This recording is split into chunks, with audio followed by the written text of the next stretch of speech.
bizim üçün üzücü nəticə idi. Oyuna yaxşı başlamışdıq. Hətta ilk hissədə qol vurmağı da bacardıq. İkinci hissəyə də yaxşı başlamışdıq. Lakin son 20-30 dəqiqədə nə baş verdisə, onlar bizdən üstün olmağı bacardılar. Halbuki biz meydanda güclü idik. Və mən çox bu vaxtda əsəbləşirəm ki, biz çox yaxşı olduğumuz halda, hücumlarımız olduğu halda sonda yəni boş yerinə hesabı verdiyi rəqibə və rəqibdə bu şansdan faydalanaraq fərqləməyə bacardı. Yəni oyunun sonunda biz konkret topu ola verdik oyununda. Yəni. Başlıqçı bunlar nə deyə bilər? Yəni nə kimi üstünlükləri var?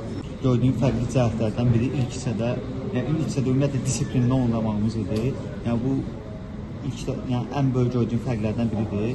Və onu da deyə bilərəm ki, biz yəni məni xoşbəxt edən şeylərdən biri odur ki, ilk hissədə oynadığımız yaxşı oyunu digər oyunlarda da davam etdirsə, yəni işlər yaxşı yerdə. Sadəcə ikinci hissədə nə oldusa, birdən oyunumuzu itirdik və çətinlik çəkdik. Amma ilk hissədəki oyun məni biraz qane edir və düşünürəm ki, bu yeni məşqin yəni özünü göstərməsidir və yaxşı cəhətlərdən biridir. Komandaya nə dedi? Yəni baş məşqçi gəlişində hansı hədəflərin olduğunu dedi?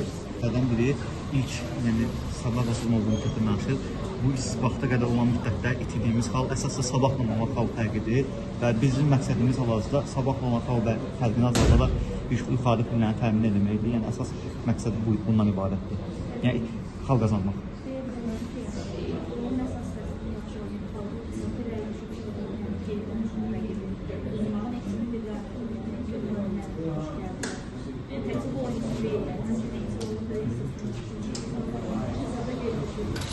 Yox, mən belə bir ləmiyyətin olduğunu inanmıram.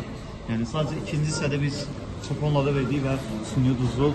Yəni belə bir uzun sözü qısası belə bir ləmiyyətin olduğunu inanmıram. Sadəcə bu oyun çox bəxtsiz oldu, çox üzücü oldu bizim üçün ki, birinci hissədə belə yaxşı oynadığımız, yəni konkret rəqibdən üstün oynadığımız bir maçda üstünlüyü əldən verdik. Çox sağ olun.